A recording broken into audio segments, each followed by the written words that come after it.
ॐ यश्छन्दसां वृषभो विश्वरूपः छन्दोभ्योऽध्यमृतात् सम्बभूव समेन्द्रो मेधया स्पृणोतु अमृतस्य देवधारणो भूयासं शरीरं मे विचर्षणं जिह्वा मे मधुमत्तमा कर्णाभ्यां भूरिविश्रुवं ब्रह्मणः कोशोऽसि मेधया पिहितः श्रुतं मे गोपाय ॐ शान्ति शान्ति शान्तिः.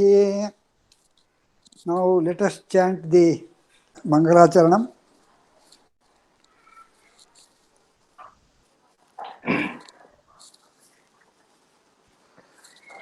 यो ब्रह्माण्डमिदं करोति सुकरं सत्यं शिवं सुन्दरं यस्यानुग्रहमाप्तुमेव सुजना सर्वे यतन्ते सदा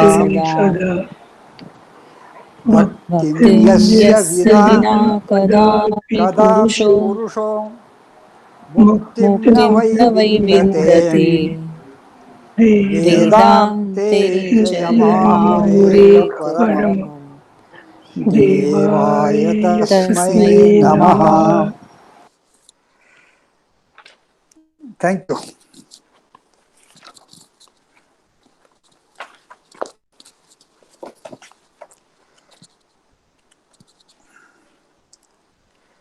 Today we will start chapter 5. It's an important chapter and there are a lot of controversies I have discussed. So the chapter heading is Pristine Hinduism is not compatible with Advaita Vedanta. Pristine Hinduism is not compatible with Advaita Vedanta. So Hinduism, as many in the world know today, I have given earlier in chapter 2 extracts from 3 books on world's religions by 3 American scholars, which indicates what is understood by Hinduism in the West. There is no dearth of people in India also, particularly among the educated class and academicians holding such views.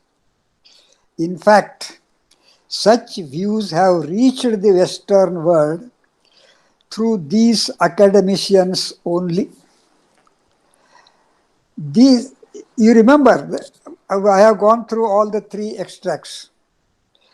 These extracts referred to above clearly show that the Western scholars take Hinduism as being synonymous with monism or Advaita Vedanta advocated by the great preceptor Shankaracharya in 8th century CE.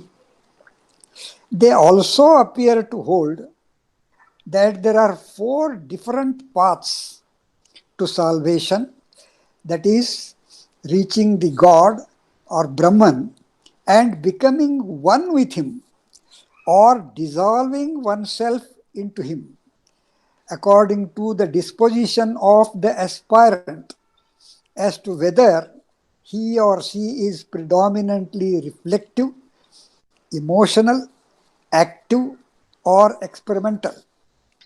What they contend that those who have a reflective bent, they take to Jnana Marga, and those who are emotional, they take to Bhakti Marga, and those who are of active nature, they take up Karma Marga, and those who are scientific and experimental, they take to Dhyana Marga. This is their contention. Whether it is right or not, we will see next. Now, as it is, they think that Hinduism means Advaita Vedanta. So, what is Advaita Vedanta? What are the main tenets of monism?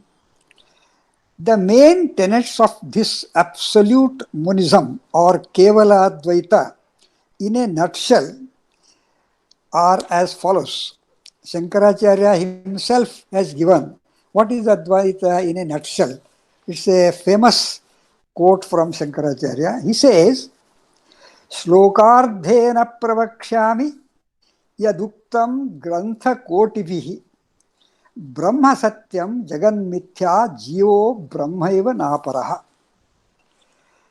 In the first half of this verse, he says, Slokardhena Pravakshyami. I shall tell you in half of a verse what Yaduktam Grantha Kotivi, what is told in crores of compositions. What is that one? The next second half says, Brahma Satyam, Jagan Mithya, Jivo Brahmaiva Na Aparaha. What he is telling is, Brahma Satyam, the ultimate truth in the world is Brahman. Jagat Mithya, the world of plurality is unreal and illusory. Jivo Brahmaiva, the individual soul is nothing else but Brahman. Na aparaha, Brahman is all this much only. The individual soul is nothing else, na aparaha, but Brahman only. So you followed. Slokardhena pravakshami yaduktam grantha kotivihi Brahma Satyam Jagan Mithya Jivo Brahmaiva Naparaha. Then, according to him, the Brahman is all pervading and is pure consciousness, devoid of all qualities, devoid of all forms. That means Nirguna Brahman. And Brahman is the cause of origination, subsistence, and dissolution of the world. Srishti, Sthiti, Laya. He is responsible for all the three. Apart from Brahman or consciousness, the world of objects does not exist itself. That means there is no such thing as world at all. Then what is this that we see? It is only an appearance superimposed on Brahman due to ignorance, avidya. Just as a snake is seen in place of a rope or silver is seen in place of a shell. What he says, what we see this world, we actually see Brahman only, and but we think that we are seeing the world. The example given is, we actually see a rope and we think that it is a snake. And second example, actually we see a shell, but we think that it is a piece of silver. So with reference to the world, Brahman associated with the principle of Maya or creative or projective power is Ishvara, who creates and maintains this world. The individual soul, Jiva, is a phenomenon, while the truth is Brahman. Jiva has ignorance, avidya, about his status as Brahman. That means each of us, we are all Brahman, but we don't know that we are Brahman. This is what he says. And he believes in his own finiteness and identifies himself with the body, the sense organs, etc. Actually, what he says is, Paraeva Atma Dehendriya Mano Buddhi Upadhivihi Parichidyamano Balaihi Sharira Itupacharyate. This is what he has stated. Though individual soul can get deliverance only when he realizes his identity with Brahman. When you realize that you are Brahman and you own up, you are free from all worries and agonies in the world. So, actions can only purify the mind and make it fit to acquire the knowledge of this identity of Brahman and individual soul. But finally, it is knowledge alone which can give him the release. A large number of educated people and academicians in India have allegiance to this doctrine. Any questions on this? Uh, the question which always comes to me is uh, God is the creator, Ah, or this is my answer to uh, how I understand this. God is the creator of everything, ah, and the Advaita philosophy is saying the creator, the material in from which the creator and his creation are made of the same ingredients, and ah. the Advaita is saying the creator is beyond his creation in terms of materials, uh, at a Accord- very silly or a very low level. That's my ah, gist of. no, according to Advaita, the material cause is also Brahman and the efficient cause is also Brahman. There is nothing other than Brahman at all. Jivas are also Brahman and every other thing is Brahman only. It is Okay, only our wrong understanding that we see a world with different people and different inanimate things also. Everything is Brahman. We are superimposing on the Brahman all this world. We'll see. We are going to discuss this many times again. okay, Now we'll see doubts raised about monism being synonymous with pristine Hinduism. So many Indian and foreign scholars have raised their own voice against this Advaita Vedanta being the Hinduism. So many Indian and foreign scholars have hinted that monism may not be the same as pristine Hinduism. So, first case, George Thibault of Oxford University, in his preface to his translation to Shankara Bhashya on Vedanta Sutras in 1890, under the title Vedanta Sutra, observes, please listen very carefully.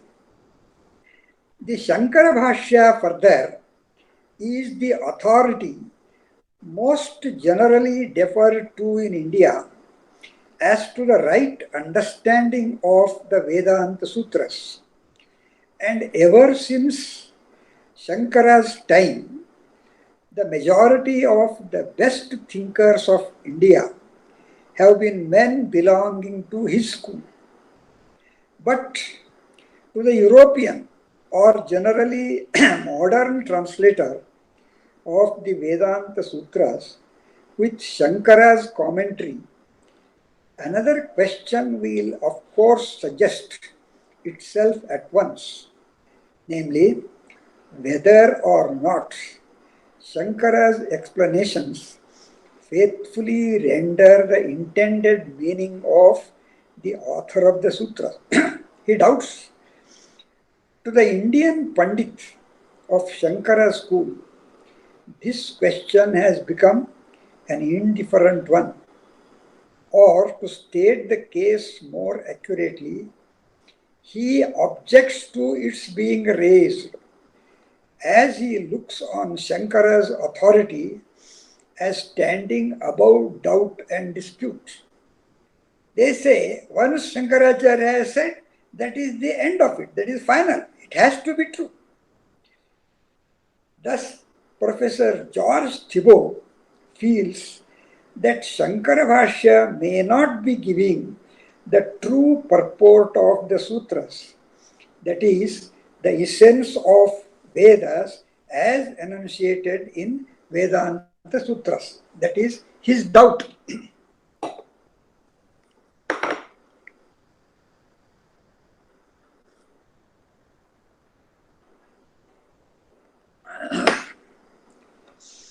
We must know something about this Professor George Thibault. What is his background? Professor George Thibault was a 19th century German scholar. He was born in Heidelberg and finally he died in Heidelberg. He was the son of Heidelberg University librarian Carl Thibault. But he worked in Oxford University and in India. He worked only for 4 years in Oxford and the rest of the time he worked in India only. He was assistant to Professor Max Muller in the preparation of Rigveda studies. He joined the Indian Education Department in 1875. He was professor and then principal of Banaras College. Then he joined the Moore Central College, Allahabad, as a professor and then became principal. He was superintendent of Sanskrit studies in the United Provinces and he retired from government service in 1906 at the age of 58. So most of his service is in India. He has written many books on Indology. It was in 1890 when he was in Allahabad, he translated this Shankara Bhashya into English under the title The Vedanta Sutras. He has also translated Ramanuja's Sri Bhashya, but he is not aware of other Bhashyas on Brahma Sutra. So the next scholar we are considering is Mr. V.S. Ghate. He is an Indian scholar. He says, V.S. Ghate holds that the sum of the Vedanta, that is Hinduism, is not found in the Advaita system of Shankaracharya. It is very clear. In his book Vedanta, written in 1918, he writes, if this venture of mine succeeds in arousing some interest in Sanskrit philosophy, and more particularly in removing the idea, which is now current in Europe, that the sum of the Vedanta is to be found in the system of Shankara, I shall consider that my labor will not have been in vain. So, such a clear decision he has given. But we must know something about V.S. Ghate. What is his background and then why he wrote like this and all.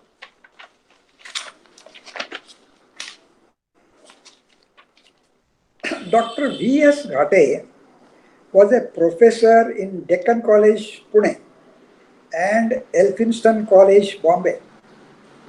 In his preface to this book, the Vedanta, he says, I am having his book, and what he says in his preface, he says, the problem as to what is the doctrine contained in the Brahma Sutras of Badarayana, or in other words, which among the 5 well-known commentaries gives the most faithful interpretation of them, has occupied my mind since long.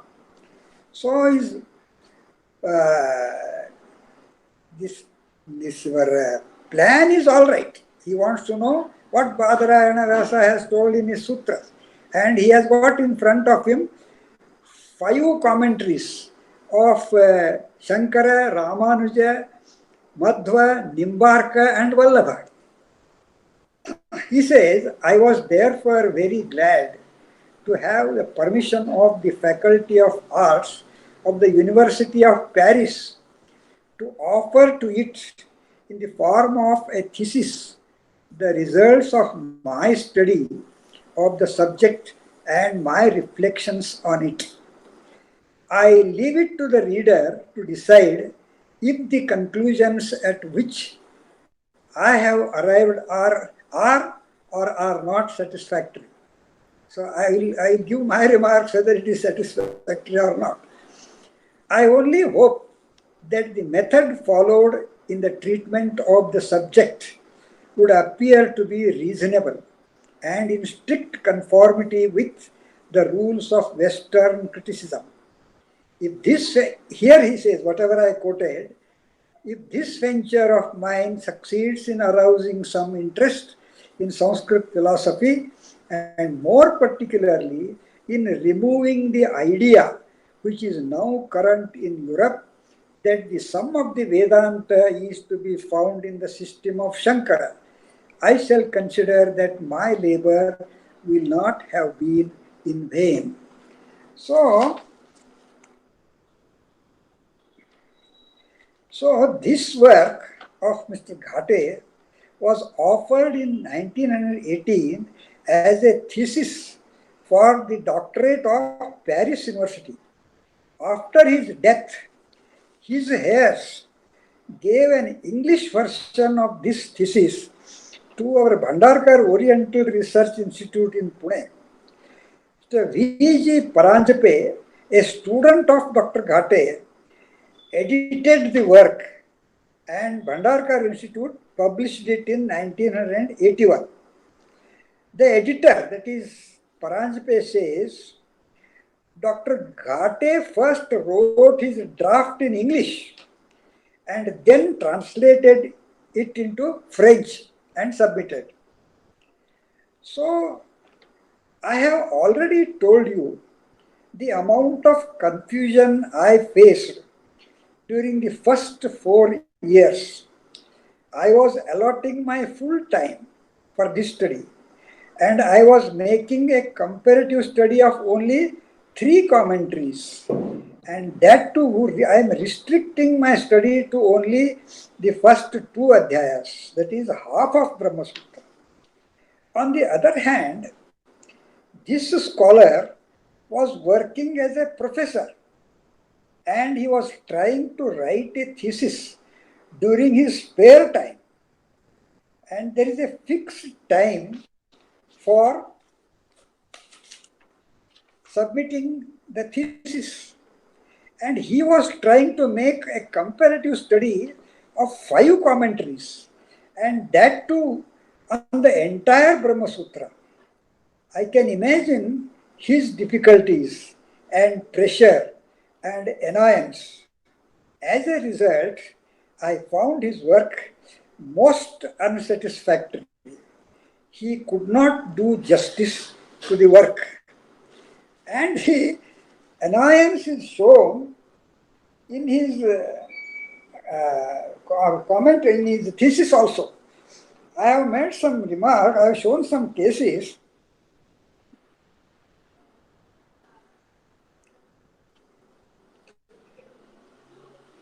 I have written in detail about what all he has said in his book, but I will not waste time on that one. I will only give you his remarks about some Madhvacharya and others. So finally what he says,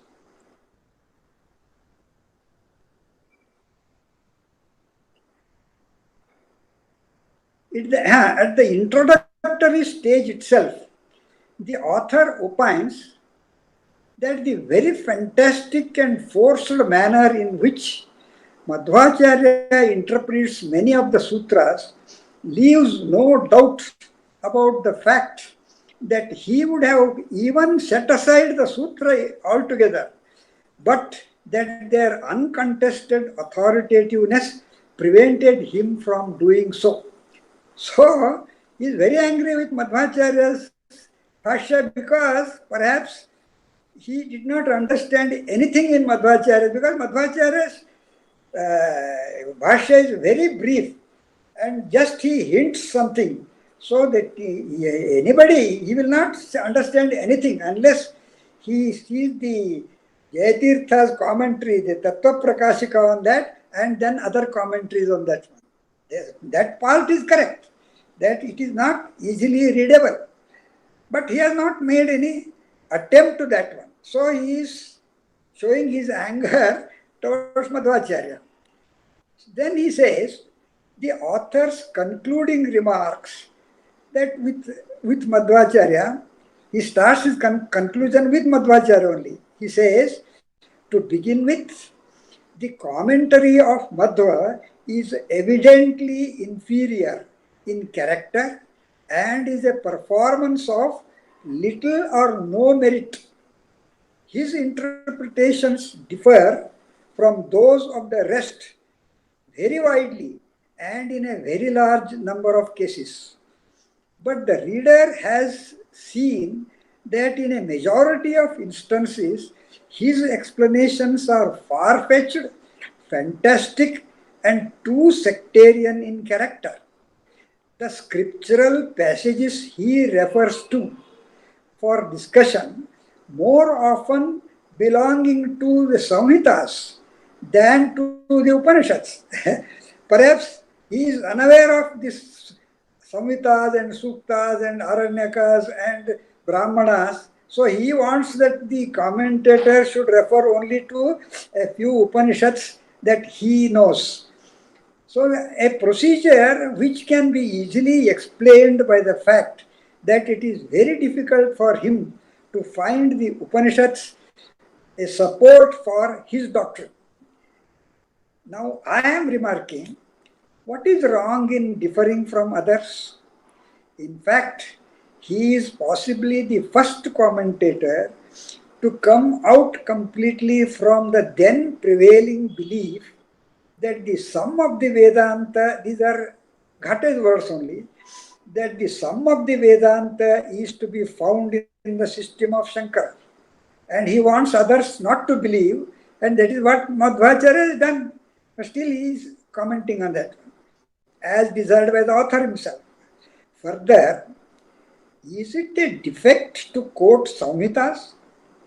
In order to get to the depth of the topic in the sutra, Madhvacharya quotes not only Samhitas but also Brahmanas, Aranyakas, Agamas, Mahabharata, Puranas, and many Upanishads beyond the groove of the 4-5 popular Upanishads. Normally they refer to Chandogya, Brihadaranyaka, Taittiriya, Katha, and Mundaka.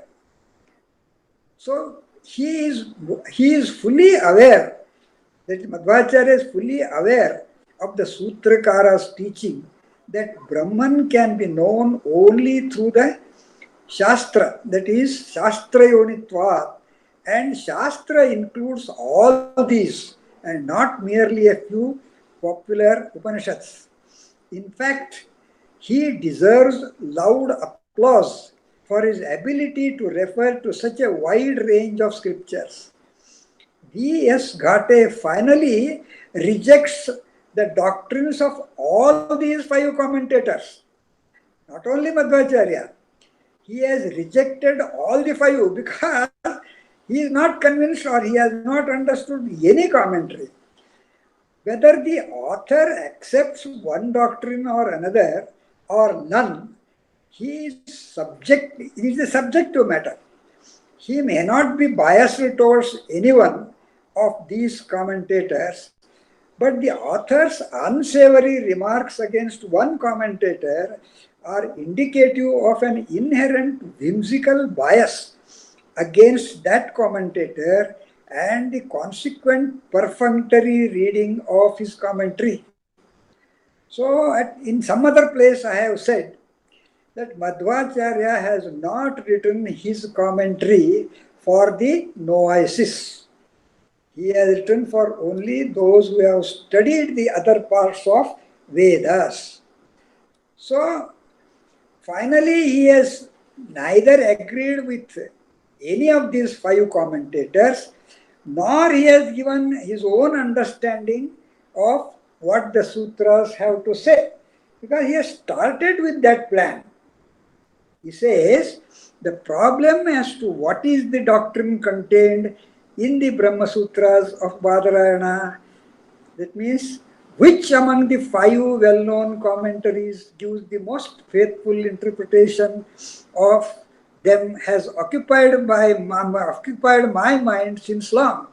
So he has not reached to any conclusion about what the Badarayana Sutras say, and he has not agreed with any of these five commentators. So that is his confusion.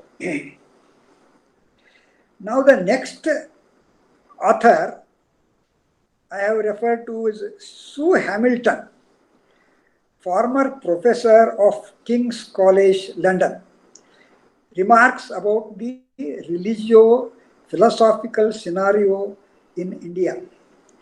This Sue Hamilton, I tried to contact her in King's College, London. First, I sent a email to the philosophy department. I didn't get any reply for that one. Then I rang the head of that philosophy section in King's College. Some lady spoke. She said, Sue Hamilton is her pen name. She is actually Susan Hamilton, and she was teaching here Buddhism. And now she has left the college, and I don't know where is her whereabouts. Then I found her email through somebody, and I sent her an email that I'll send my book a complimentary copy, and I wish that you should review that one and you should comment on that.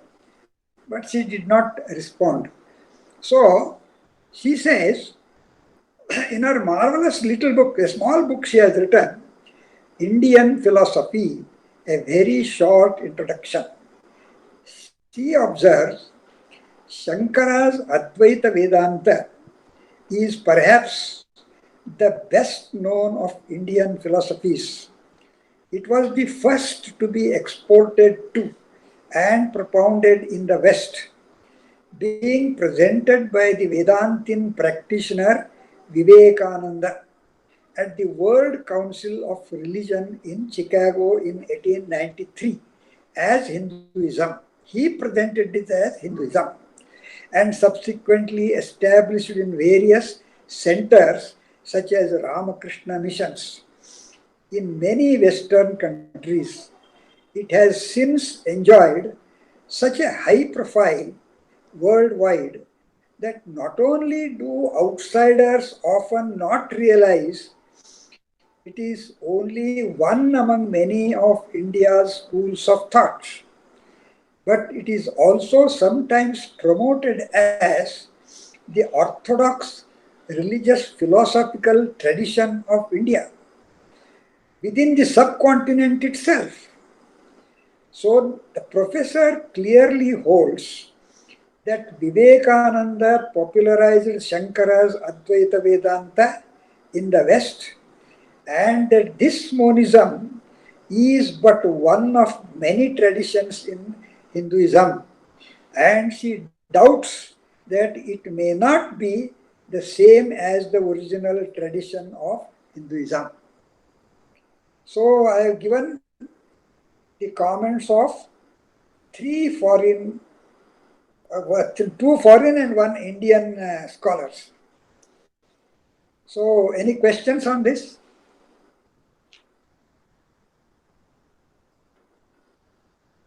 Could you hear all that I read?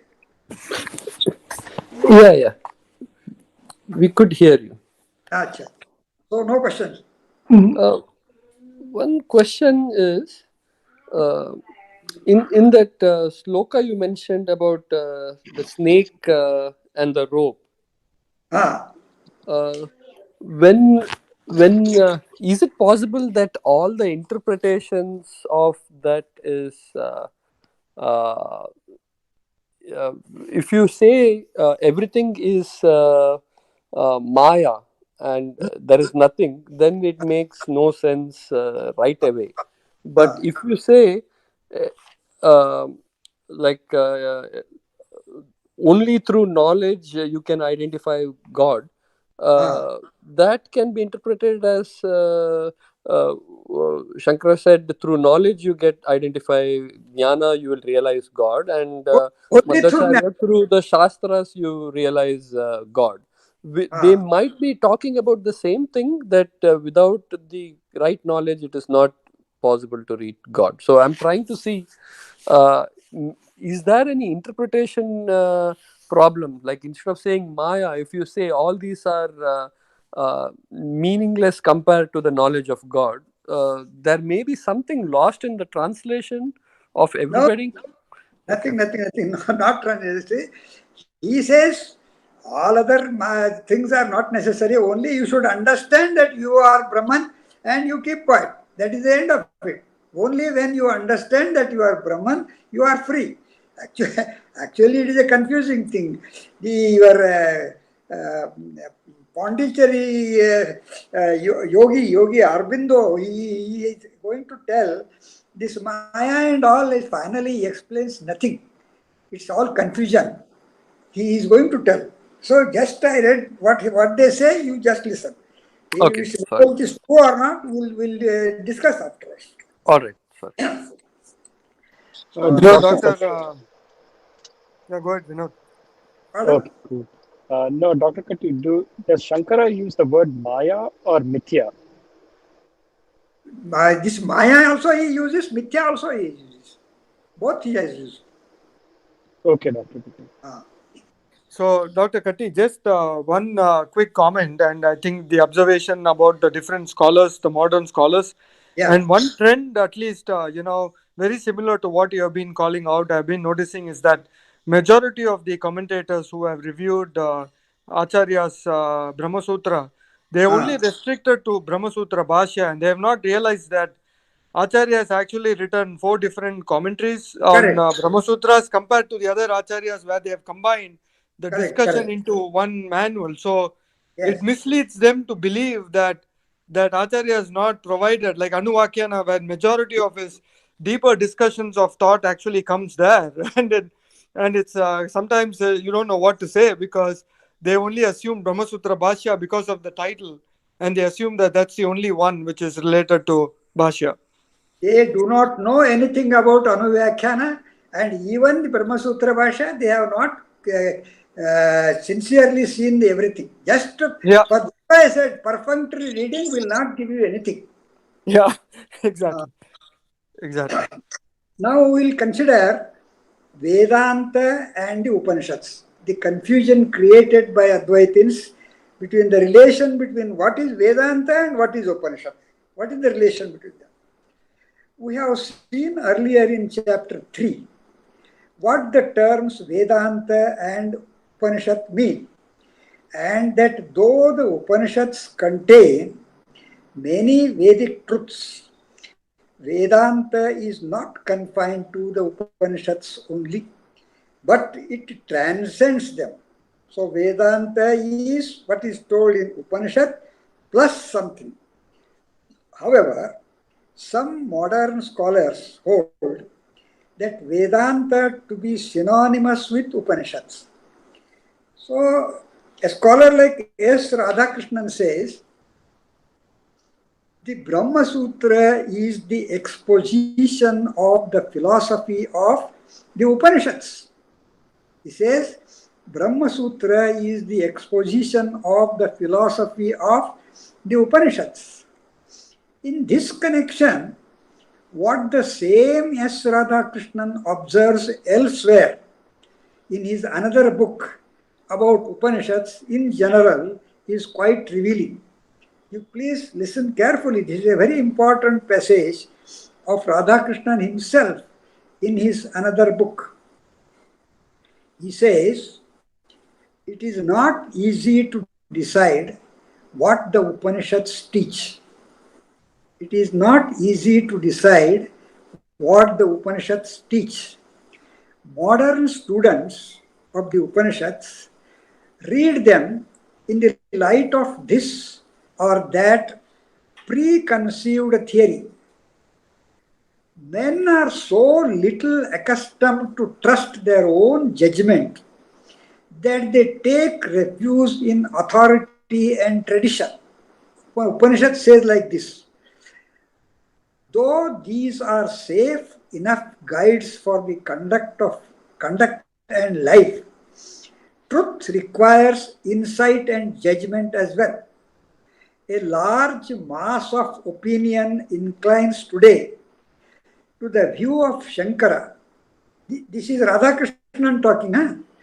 A large mass of opinion inclines today to the view of Shankara, who in his commentaries on the Upanishads, the Bhagavad Gita, and the Vedanta Sutras has elaborated a highly subtle system of non-dualistic metaphysics.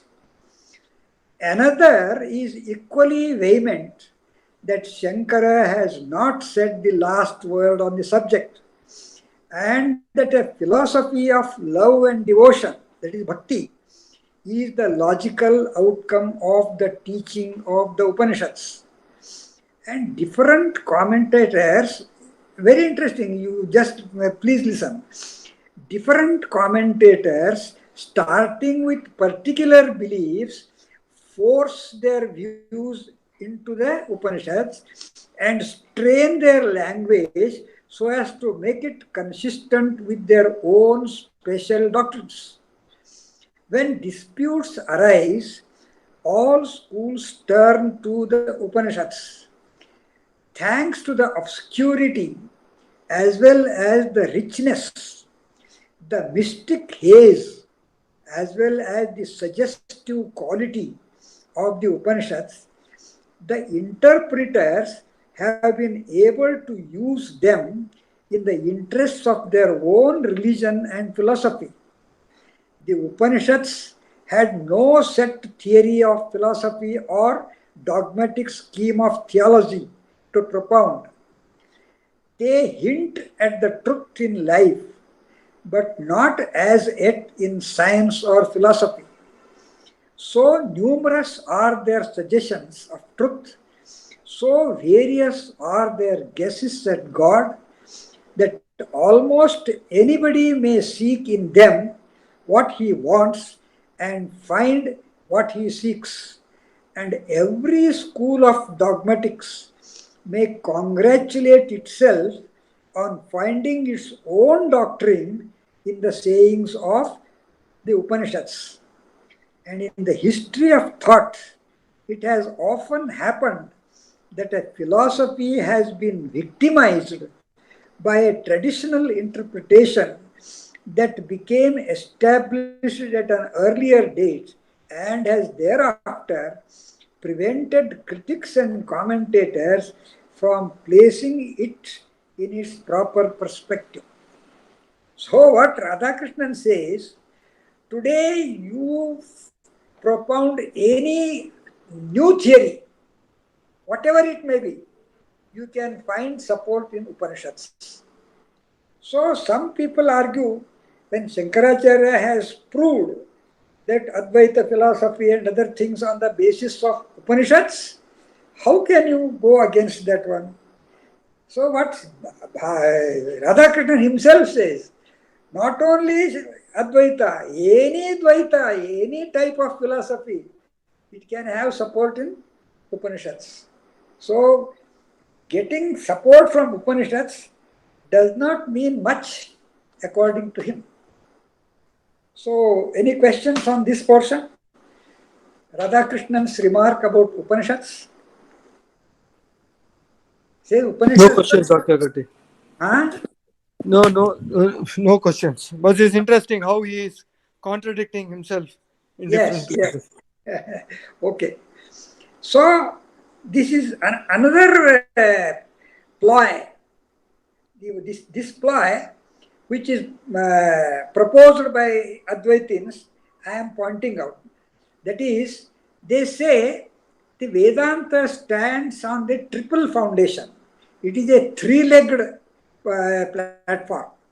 Triple foundation of Vedanta. This is a very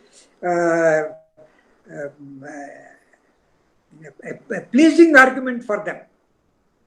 Some scholars who are fascinated by Advaita Vedanta put forth a hypothesis that Vedanta is based on a triple foundation comprising the Upanishads, the Bhagavad Gita, and the Brahma Sutra, together known as Prasthanatrayi. This is a very popular word there, Prasthanatrayi. For Shankaracharya has established his Advaita Vedanta, Advaita philosophy on the strength of 10 Upanishads, the Bhagavad Gita, and the Brahma Sutra. He has taken these three sections, 10 Upanishads, the Bhagavad Gita, and the Brahma Sutra. However, the above remarks of S. Radhakrishnan show how flimsy it is to establish a doctrine based on the Upanishads. We have seen any theory, any doctrine can be supported by Upanishads. So, the support to Advaita Vedanta by your Upanishads is very, very flimsy. He has clearly refuted the attempt of establishing Advaita Vedanta on the strength of Upanishads. He says, this is Radhakrishnan says, there is hardly any suggestion in the Upanishads that the entire universe of change is a baseless fabric of fancy, a mere phenomenal show, or a world of shadows. It's not there, he says. The artistic and poet souls of the Upanishads lived always in the world of nature and never cared to fly out of it. The Upanishads do not teach that the life is a nightmare and the world is a barren nothing. Rather, is it pulsating and throbbing with the rhythm of the world harmony? The world is God's revelation of Himself. So it cannot be a barren dream. This is remarked by Radhakrishnan himself. So the Brahma Sutra, the Mahabharata, and Bhagavad Gita, and Bhagavat Purana, these are the works of Vedavyasa. The Brahma Sutra, the Mahabharata, and the Bhagavata Purana are all ascribed to the same author Vedavyasa. Having enunciated the quintessence of Vedic teachings, that is Vedanta, in his Brahma Sutras, the great teacher realized that the principles of Vedanta would not percolate to the laity, common people, through the sutras. They cannot understand. Therefore, he composed the Mahabharata and the Bhagavata Purana in an animated and poetic style to convey the Sanatana Vedika Dharma, that is, the recommended Hindu way of life, to the masses. Bhagavad Gita is a part of Mahabharata and it apprises the common people how to lead a happy and fruitful life in the midst of overwhelming tragedies of life. In fact, it is an applied Vedanta. Bhagavad Gita itself lauds the authority and authenticity of Brahma Sutra. I quoted that one. It says, Rushibhir Bahuda Gitam Chandobhir Vividhaih Prathak Brahma Sutra Padaishchaiva Hetumadbhir Vinishchitaihi. In 13th chapter, Bhagavad Gita is telling same thing. It says, it, that is the Vedic teaching or Vedanta, has been told variously by seers in varied hymns, as also stated in the reasoned and definitive words of the Brahma Sutras, Hetumat sentences. Thus, it is Bhagavad Gita which is based on Vedanta. Bhagavad Gita is written to explain what is told in the sutras to the masses. Bhagavad Gita, which is based on Vedanta, but not vice versa. Therefore, to say that Vedanta is based on Bhagavad Gita is like putting the cart before the horse. Hence, the hypothesis of Prasthanatrayi is not tenable, and among its constituents, the Brahma Sutra alone is universally recognized as the manual of Vedanta. That is why various theologians advocating different shades of Vedanta, like Advaita, Vishishtadvaita, Dvaita, Dvaitadvaita, Shuddhadvaita, etc., they try to show that Brahma Sutra agrees with their own doctrines. So the final decision should come from Brahma Sutra. Whatever Brahma Sutra says, that is Vedanta. So you can't put it on Bhagavad Gita and Upanishads and all. So this is my commentary, that your Prasthanatrayi, that the triple foundation of Vedanta is not tenable. So any questions on this? Any questions?